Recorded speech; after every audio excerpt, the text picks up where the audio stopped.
Hello, Facebook. It's been a while since we've gone live, and I just always think of you guys when I start to bake. And I know that I have people out there who are interested in what I'm doing in the kitchen, and this actually is something very interesting that I don't do often. But tis the season for something a little bit special and a little bit different. So, tonight, actually, I've forgotten about this recipe. This is a recipe that I spent some time researching last year and really ended up enjoying. It was delicious, and I forgot about it until I found a photograph of the cookies that I made last year for one of our holiday gatherings, and I was like, oh yeah, the lemon shortbread filled with raspberry lemon curd. They were the bomb, and I'm doing it again. So, then I got into this discussion with my friend that's here on site. She's here from out of town. It's like a special time of visiting, plus, getting to catch up and bake and all that. So I was explaining to her curd. It's like a custardy type filling that mostly people put in tarts. But, you can buy it off the shelf.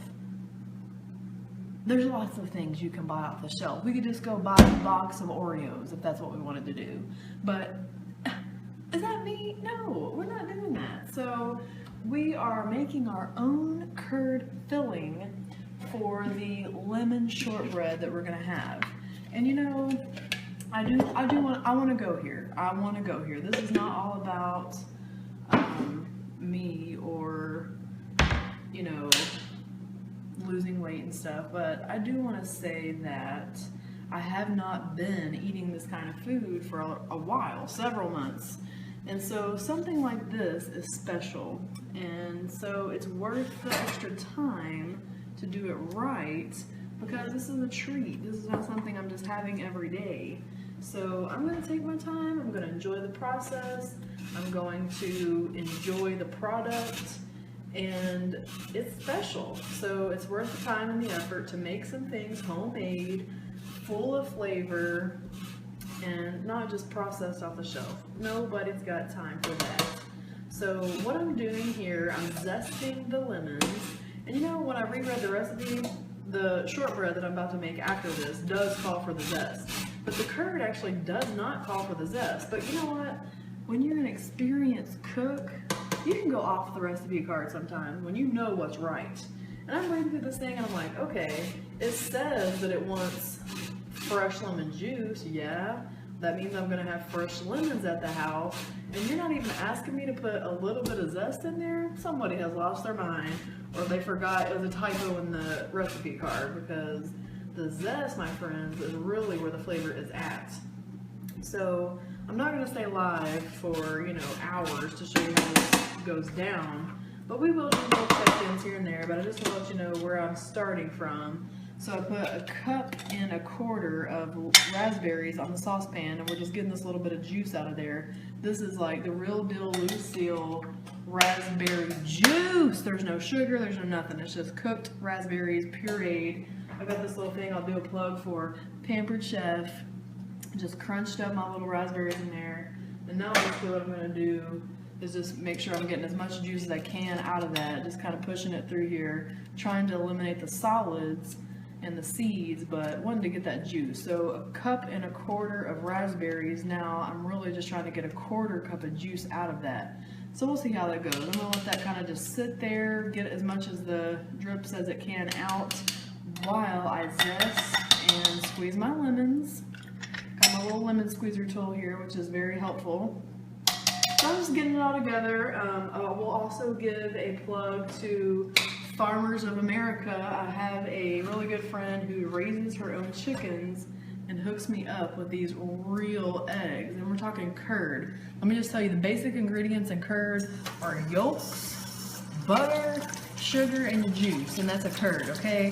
And you're cooking it up like a custard, and it's really the yolks that's making you get that texture, the thickness. These are farm fresh eggs. They are not, processed in any way. They're literally picked up out of the nest, put in the refrigerator, and so, as I've been told, there's like a little invisible film on here, that's why I always rinse it. just to make sure they're clean on the outside, and then I'm gonna be able to crack this open and there's no contamination after I do get the product out. So I rinse my eggs just to make sure that they're nice and clean, so when I crack them open, I'm not, you know, getting anything funky in my recipe.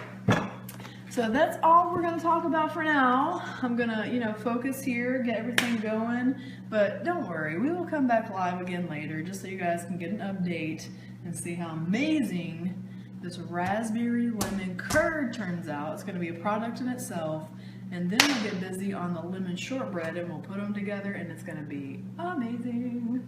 See ya. Okay, so we're back. Anyhow, what I was trying to explain was I'm doing a lot of prepping tonight because I have several events, holiday occasions coming up, and you know, it's just too much for me to do in one night. So I'm trying to get some doughs prepped. I'm not really baking all this tonight, but I got all my lemon shortbread dough here in the fridge. So now this dough is just ready for me to roll out, thumbprint, pop in the oven. I mean, it's still gonna take some time, but please people, a lot less than it would be starting all this from scratch. Got my lemon curd prep. This is gonna stay well in the refrigerator. I wanna show you this texture. I mean, this is like, it's a filling. It's like a custard. It's a curd made with yolks, juice, no milk, no dairy, sugar, what's the other primary, and butter. Yes, basically egg, yolks, and butter is what you are getting with a curd. So, you know, I gotta sample this a little bit, and you know, I don't want to make all this and have nothing to show for it, or to be able to share with my little, you know, helper over here. So I'm gonna make half dozen of these little thumbprint cookies. So I put my dough in with my big thumbprints. Now they've baked for about 12 minutes. They're basically done, and I'm gonna fill them with this amazing curd. Just let them sit right there on the cookie. And then I'm gonna pop these back in the oven for an extra 2 minutes just to let that curd really set and get attached to the cookie and kind of glazed over so it doesn't just fall and slosh around. It's just gonna become one little solid, you know, happy little couple with this shortbread cookie. It's gonna stick on there, it's gonna stay on there while you eat it. It's gonna be completely amazing. So look how beautiful these are too. That's another reason I just really love these. Got the holiday colors in there, and I mean that lemon flavor is just amazing. Pop these in the oven for 2 minutes, and they're gonna come out and be awesome. So next up, by special request, I will be making the dough for a Friday night visit to a family who has requested oatmeal scotchies. So if the Colvin family is watching, know that yes, you're gonna get what you've asked for. Oatmeal butterscotch cookies coming your way. Got my ingredients laid out over here, letting these do them thing. And you know, people say they clean up as they go. Yes, I've been doing that. So I don't have a big mess here. Washing things as I go. I'm ready for the next round. Y'all have a good night.